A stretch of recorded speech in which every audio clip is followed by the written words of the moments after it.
I thought I was just flirting with a hot stranger at a party. Turns out I was accidentally pre-gaming my mom's wedding to his dad. Now I get to spend every holiday pretending I didn't almost make out with my stepbrother under a disco ball. I didn't mean to fall for him. I meant to fall asleep on a twin bed in a stranger's dorm room, fully clothed, with my phone dead and my mascara smudging some guy's pillowcase. That was the plan. But then he walked in, and suddenly I was wide awake. Let me rewind. I was in a city I didn't belong to, crashing a college party with a friend of a friend who bailed 20 minutes in because her situationship showed up with his actual girlfriend. I should have left too. Should have called a lift, chugged some water, played dead. But the kitchen had tequila and the boy with the backwards cap had jokes that made me laugh so hard I nearly snorted lime. That's where he found me. Zach. I didn't know his name yet, just that he was standing in the doorway watching me laugh like I was something worth noticing. Tall, with the kind of jaw that could slice you open and those stupid dimples that only showed up when he was being a smartass, which, spoiler alert, was all the time. "You okay?" he asked, voice a little raspy, like it had been yelling over music all night. "Define okay," I said, licking salt from my fingers. He smiled. There it was, left dimple. Then, right. My heart tripped. "You're not from here," he said. "Neither are you," I countered. I don't know why I said it. Just that it felt true. He stepped closer.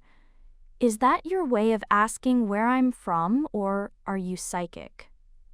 "Both," I shrugged. "Also, I'm kind of drunk." "Same."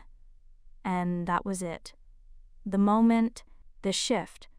Like something opened and let us fall into it. We stayed in that kitchen until the music died and the lights came on, talked about everything and nothing. He made fun of my nail polish. I dared him to shotgun a beer and then immediately apologized when he actually did. His breath still smelled like lime when he leaned in close and whispered, "You know we're gonna end up in the same bed, right?" I should have left. But he was smiling. And I was stupid. So I stayed. We shared a hotel room that night, not because we planned it, because neither of us had a place to crash, and the last train had already come and gone. One king bed. One key.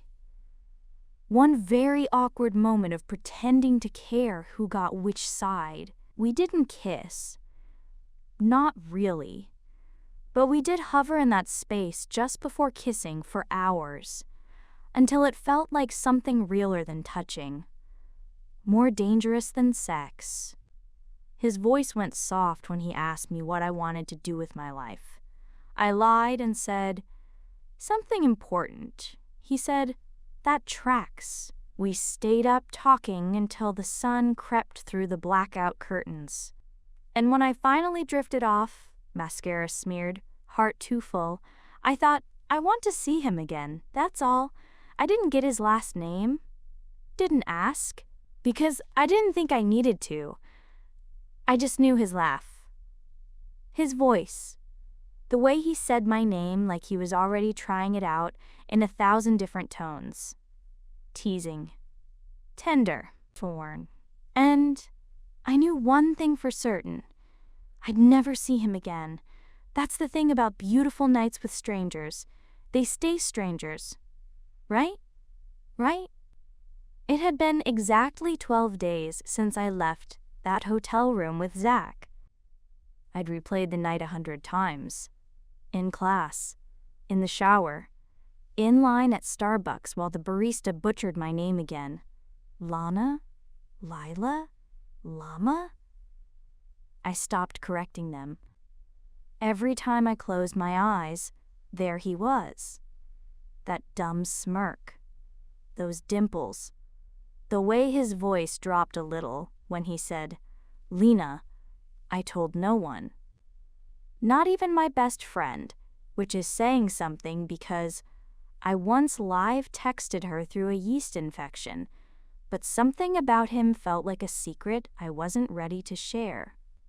Not because it was scandalous, but because it was fragile. Like, if I said it out loud, it would shatter. So I kept it. Folded him up in my memory like a love note I didn't know what to do with. And then my mom called. "Can you come home for dinner on Friday?" she asked. Casual, breezy, deadly. "I guess," I said. "What's the occasion?" "I want you to meet someone." I froze. "Like someone? Someone?" She laughed. "Don't sound so scared." I've been seeing him for a few months. Thought it was time. Oh. I smiled, even though my gut did a full gymnastics routine. That's okay. Cool. She hesitated. "And he's bringing his son." "Of course he is, because the universe doesn't believe in chill." Still, I wasn't thinking about Zach. Not yet.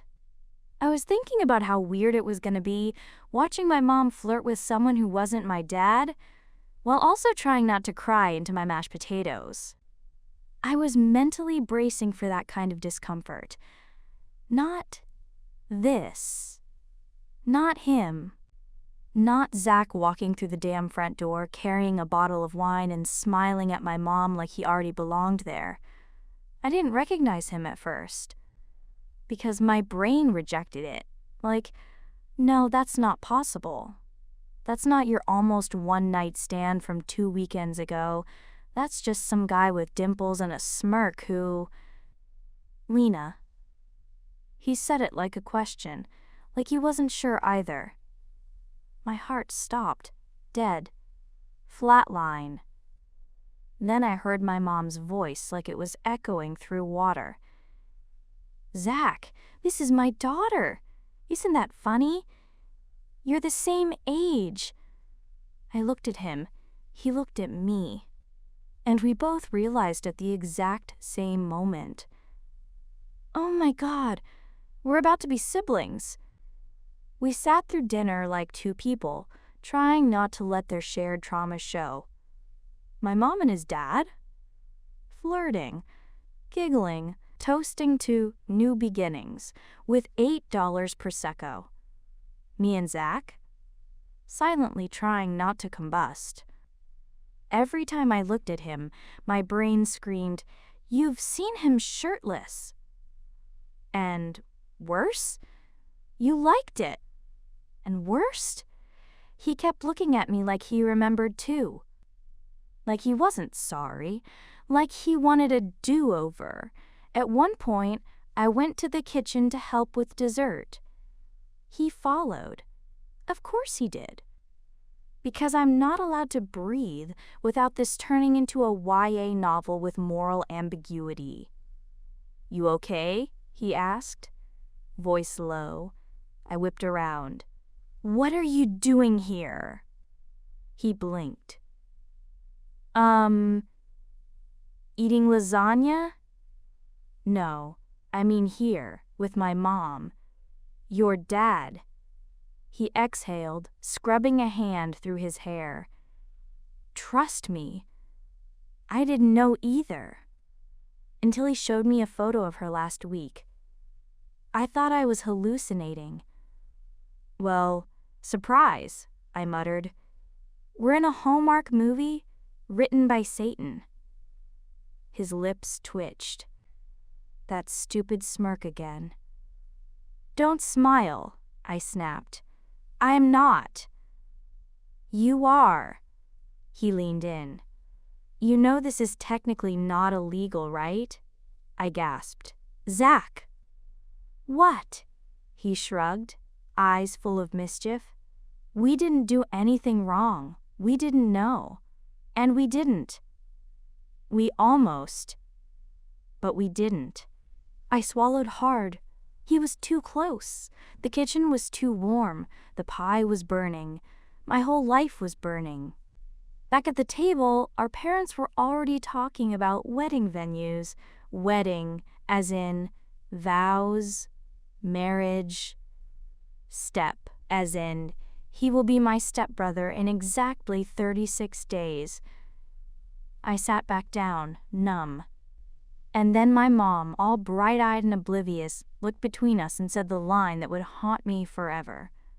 "I'm so glad you two are getting along so well." I nearly choked on my fork. Zach raised his glass, smirked, and winked. And that's when I knew this wasn't just a plot twist. It was an origin story for chaos. I showed up to Thanksgiving dinner in a turtleneck and trauma. It was olive green. The turtleneck, not the trauma. Though honestly, the trauma was probably chartreuse. Bright, nauseating, impossible to ignore. I hadn't seen Zach since the dinner from hell. We'd been ghosting each other in a very polite, family-friendly kind of way. I hadn't texted him. He hadn't called me. We'd both pretended like that night in the hotel never happened. Because pretending is easier than panicking. Until you're seated across from your almost one-night stand turned, soon-to-be stepbrother, at a table filled with sweet potatoes and repressed feelings. "Lena, pass the gravy," my mom chirped. I passed it to her and pointedly did not make eye contact with the boy 2 seats down, who was trying to saw through a piece of turkey like he hadn't once tucked my hair behind my ear in a dark hotel room and whispered, "You look dangerous in eyeliner." I shoved a spoonful of stuffing in my mouth and wished for sudden death. Instead, I got Zach clearing his throat. "So, school going okay?" he asked casually. Like we were siblings. Like he wasn't the reason I can't listen to lo-fi beats anymore without blushing. I looked up. Met his eyes, he was smirking. Of course he was. "MMHMM," I said, still chewing. "Getting my minor in trauma bonding. How about you?" He laughed. The worst kind of laugh. Low. Warm. Remembering. "Still majoring in bad decisions," he said, eyes locked on mine. I blinked. "Dean's List?" "Valedictorian." My fork slipped off my plate and clattered onto the china. Everyone looked at me. "I'm fine," I said too quickly. My mom patted my hand. "You're probably just nervous. I know you're meeting a lot of new family today." New family. The words hit like a punch. I wasn't just meeting them. I was becoming them. Through marriage. Through cake and vows and bad speeches about destiny. Zach's dad, who, by the way, looks like he definitely watches Suits and still calls women dames, stood up with a wine glass in hand. "I just want to say how thankful I am that our families are becoming one." I almost snorted cranberry sauce through my nose. Because, sure, let's toast to unity. Let's toast to the weirdest episode of This Is Us ever filmed. I glanced at Zach again. He was staring at his plate, lips pressed together like he was trying not to laugh, or scream, or both. After dinner, I hid in the kitchen. The dish towel was my only shield. I scrubbed at a perfectly clean wine glass like it had personally betrayed me. He found me there, of course, because the universe doesn't believe in mercy. He leaned against the counter, arms crossed. "You okay?" "No." "That tracks." I turned to him, finally letting myself really look. He looked tired, rumpled. Beautiful, unfortunately. His hair was a little messy and his jaw a little sharper than it had any right to be. "I thought we were ignoring each other," I said. "We were." "Then why are you here?" He shrugged. "Because I'm tired of pretending I don't know you better than anyone else in this house." I laughed. It wasn't a nice laugh. It cracked a little. "You don't know me." "I know you're scared," he said, stepping closer. "I know you hide it with sarcasm." I know you hate being called out, and I know you spent the last 2 weeks avoiding my texts. You didn't send any." He raised an eyebrow. "Did you want me to?" "Silence. That's the thing about secrets. They get loud." "I don't know what I wanted," I whispered. He nodded. Like that made sense. Like he understood. "I think about it," he said. "That night, I think about what would have happened if we met a week later. If our parents had met a year later. If we'd kissed." "We didn't," I snapped. "But we almost did." His voice was low now, threaded with something sharp. "And that's the worst part," I said. "Because if we had, at least I'd know. I'd know if it was worth the guilt." He blinked. "Is that what this is? Guilt?" I opened my mouth, closed it, opened it again. "I don't know," I said. "I just know I can't look at you and not feel everything I'm trying not to feel." He was too close now. The air between us heavy with memory and tension, and 1,000 almosts. "Lena," he said softly. I shook my head. "Don't. Okay?" And he didn't. He just walked away, back into the house, back into the world where we were siblings now, where our parents would dance in matching ugly sweaters and hang stockings with both our names on them, where the rules were clear, even if the feelings weren't. Somewhere between the wedding invites and the joint Netflix account, I stopped being able to breathe around him. It was like oxygen didn't work the same when Zach was in the room.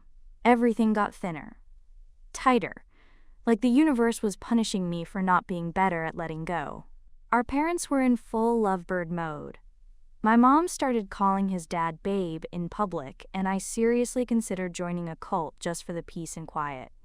The wedding was in 2 weeks, spring-themed, lavender and lace, and catered by someone named Marco, who only cooked barefoot and by vibe. And me? I was the maid of honor in a dress that made me feel like an extra in a period drama where everyone dies of tuberculosis. Zach was the best man. Of course he was. Of course we'd have to walk down the aisle together.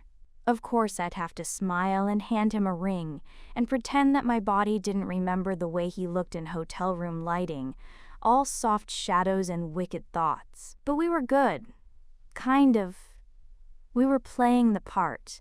We made awkward small talk. We handed each other serving spoons at dinner. We acted like siblings. The legal kind, not the biological kind, which made it technically fine, morally questionable, and emotionally catastrophic. Then one night, everything cracked. It started with a power outage. One of those freak storms. Heavy wind, tree branches slapping against the windows, the whole house flickering like a horror movie. Our parents were out. Some pre-wedding romantic getaway thing. I didn't ask questions. I didn't want to know. I was just trying to eat cold pasta in peace when the lights went out and I dropped my fork. "Zach?" I called. "Still alive," he said from the other room. "Just emotionally scarred by the thunder." "Same." I found him on the couch with a flashlight and a smug grin. "You scared?" he asked, flipping the light under his chin like a camp counselor trying to spook a 10-year-old. "No," I lied, "just wondering why you look like a poorly lit villain." "Because I am one," he said. "Didn't you hear? I seduced my future stepsister." "Almost," I snapped, heart hammering. His face changed. "Just a little. I didn't mean—" "I know," I said quickly, too quickly. We sat in silence. The storm outside was loud, but not loud enough to drown out the things I wasn't saying. The room felt tight again, the way it always did when we were alone for too long. "Do you ever think about it?" he asked suddenly. I froze. "Don't." "Why not?" "Because," I whispered, "it's not safe." His voice dropped. "Then why does it still feel like it could be?" I looked at him. Really looked. His face in the half-light. That dimple I dreamed about. The way he was watching me like I was still the girl in the hotel bed, laughing at his bad jokes and believing, just for a night, that life could be that simple. "I can't," I said, standing too fast. "We can't. Not now. Not like this." He didn't follow me, just nodded, jaw clenched. "Okay," he said softly, "but don't lie to yourself." And that was the problem. I didn't know how to stop, because here's the truth, I didn't want to say out loud. It wasn't wrong when it happened. Not then. Not when we were strangers. Not when I kissed the edge of his smile with my eyes and dared the night to let me keep him. It only became wrong later, when names changed and titles shifted. When people we loved said things like family and forever, and "Isn't it great that you two already get along so well?" I used to think there were good people and bad people, but I don't think that anymore. I think there are just people who want, people who break, people who wake up every day trying to pretend they didn't feel what they felt when it was still allowed. People like me. So I sat on my bed that night, in the dark, with the storm crawling through the walls and the memory of Zach like static in my veins. And I told myself the lie I needed to sleep. It didn't mean anything. It didn't count. It wasn't wrong. Not really. Right? Right! The morning of the wedding I threw up. Twice. Once in the bathroom at my mom's house, and once in the parking lot of the church, bent over in chiffon and anxiety, while my best friend rubbed my back and said things like, "You're not dying," and "Drink water, dumbass." I wasn't dying. I was imploding. There's a difference. I'd rehearsed the role. Perfect daughter, smiling maid of honor, emotional but supportive. Not because I was okay, but because I was committed to the bit. It's amazing what you can survive if you decide you're fine in a loud enough voice. The chapel was small, pretty, full of white flowers and soft light, and people who didn't know they were watching a very well-dressed emotional crisis play out in real time. Zach was standing by the altar when I walked in. Sharp suit, black tie, that face. He didn't look at me, not at first. But when he did, it was like being struck. A glance like a secret. Like a bruise under fabric. Like I remember everything, and I'm not sorry. My hands shook. I told myself it was nerves. It wasn't. It was grief. The kind you feel when something ends that technically never even started. Our parents said their vows. People cried. The priest made a joke about love being patient. I wanted to scream. When it was time for the rings, Zach stepped forward, handed one to his dad. His fingers brushed mine as I passed him the other. Electric. Again, always. I didn't look at him. Couldn't. Because if I did, I might say the thing I'd buried deep. The one that pulsed under every smile and speech and polite silence. I loved you for a moment, and you loved me back. And now we're pretending that didn't matter. At the reception, I tried to hide in plain sight.